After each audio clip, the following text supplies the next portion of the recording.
pengelolaan administrasi perkantoran terkait kearsipan. Nah, tapi sebelum itu alangkah baiknya kita perkenalan dulu ya. Seperti kata pepatah, tak kenal maka tak sayang. Kalau mau disayang ya kenalan dulu. Perkenalkan, nama saya Sri Murni dengan NIM K7524080 dari program studi pendidikan administrasi perkantoran Universitas 11 Maret Surakarta. Nah, langsung aja kita ke terkait tentang kearsipan. Nah, pasti teman-teman bertanya nih tentang apa sih itu kearsipan, gunanya itu apa. Nah, langsung aja kita lanjut. Next. Nah, yang pertama yaitu pengertian kearsipan. Kearsipan sendiri merupakan salah satu jenis pekerjaan tata usaha yang banyak dilakukan oleh badan-badan pemerintahan maupun badan swasta. Nah, kearsipan menyangkut pekerjaan yang berhubungan dengan penyimpanan berkas-berkas, surat-surat, dan dokumen-dokumen kantor lainnya. Nah, yang kedua yaitu kegunaan arsip. Kegunaan arsip di sini ada 6. Yang pertama yaitu menjadi sumber ingatan atau memori. Nah, arsip yang disimpan bisa menjadi suatu sumber ingatan bagi suatu instansi, seperti contohnya surat piutang. Nah, dalam surat piutang itu bisa menjadi sumber ingatan untuk organisasi bahwasanya mereka memiliki hutang dengan perusahaan lain. Yang kedua yaitu sebagai bank data yang digunakan untuk pencarian informasi. Nah, informasi-informasi yang ada dalam arsip tersebut bisa menjadi suatu bank data dalam perusahaan tersebut mencari informasi-informasi terkini. Yang kedua yaitu sebagai rujukan historis. Ini seperti arsip tentang sejarah berdirinya organisasi tersebut, sehingga apabila karyawan ingin mengetahui mengenai berdirinya perusahaan tersebut, itu bisa menjadi melihat arsip tersebut sehingga menjadi suatu rujukan historis. Yang keempat yaitu sebagai bahan pengambilan keputusan.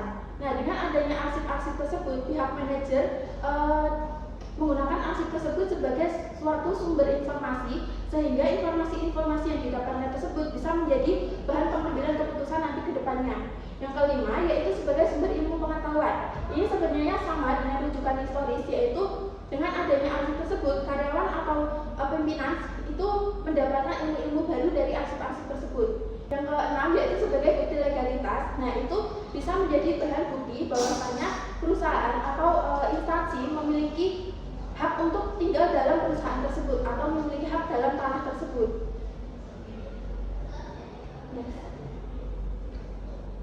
Nah, yang ketiga yaitu jenis arsip. Jenis arsip sendiri dibagi menjadi 4, yaitu pertama fungsi, bentuk fisik, sifat, dan pemiliknya. Nah, untuk bentuk fungsinya sendiri yaitu ada arsip dinamis.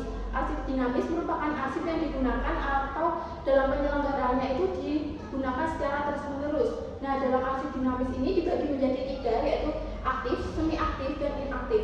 Aktif artinya yaitu arsip masih digunakan, sedangkan semi-aktif masih digunakan tapi hanya kadang-kadang, sedangkan inaktif arsip berarti sudah tidak dapat digunakan kembali.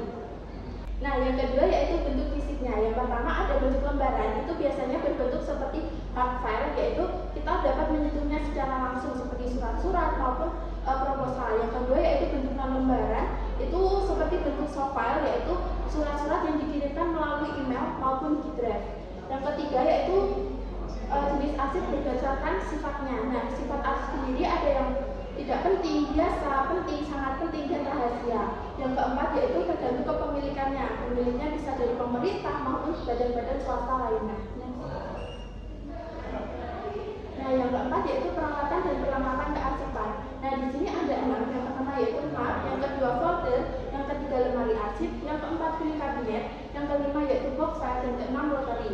Nah, kegunaannya ini sama, hampir semuanya sama, yaitu untuk menyimpan arsip dari kerusakan-kerusakan di luar, kerusakan-kerusakan yang dapat ditimbulkan. Nah, yang kelima yaitu sistem penyimpanan arsip. Sistem penyimpanan arsip dibagi menjadi 5, yaitu yang pertama sistem abjad. Ini disesuaikan dengan abjad surat tersebut yang sudah diindeks, seperti Murni Jaya menjadi Jaya Murni, berarti arsip tersebut disimpan dalam abjad huruf J. Nah, yang kedua yaitu sistem masalah atau perihal. Nah, ini disesuaikan dengan perihal-perihal atau pokok masalah yang ada dalam surat tersebut. Seperti surat piutang, berarti surat tersebut disimpan dalam folder piutang. Yang ketiga, yaitu sistem nomor. Nah, ini disesuaikan dengan sama dengan sistem abjad, hanya saja disesuaikan dengan nomor-nomornya. Yang keempat yaitu sistem tanggal, disesuaikan dengan tanggal masuk surat tersebut. Seperti tanggal 12 Agustus, berarti surat tersebut dimasukkan dalam folder tanggal 12 Agustus. Yang kelima atau yang terakhir yaitu sistem wilayah.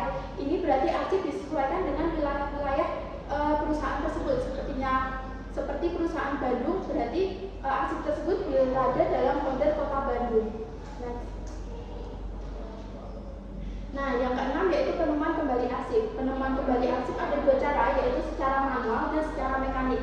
Penemuan secara manual artinya arsip ditemukan dengan menggunakan tenaga manusia tanpa menggunakan tenaga mesin. Sedangkan penemuan secara mekanik itu berarti arsip ditemukan secara bantuan elektronik atau arsip tersebut memang disimpan dengan penyimpanan elektronik lainnya.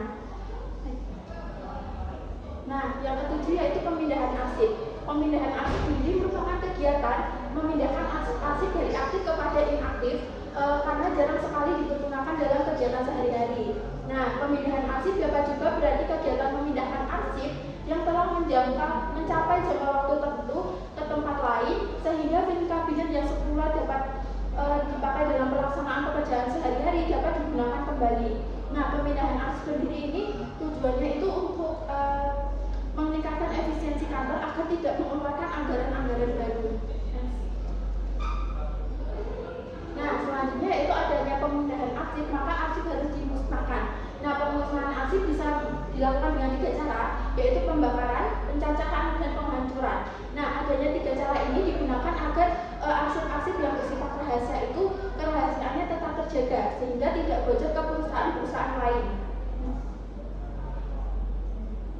Nah, kesimpulan.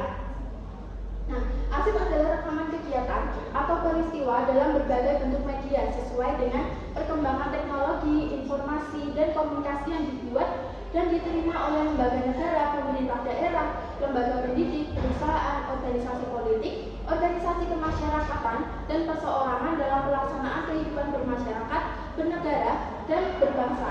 Nah, arsip mempunyai peran yang sangat penting bagi keberadaan sebuah kantor. Maka arsip perlu mendapatkan perhatian khusus sehingga keberadaan arsip sendiri pada sebuah kantor benar-benar menunjukkan peran yang sesuai dan dapat mendukung penyelesaian pekerjaan yang dilakukan semua personil dalam kantor tersebut. Nah, itu saja materi yang bisa saya sampaikan. Terima kasih. Mohon maaf apabila ada salah kata. Dengan penyampaian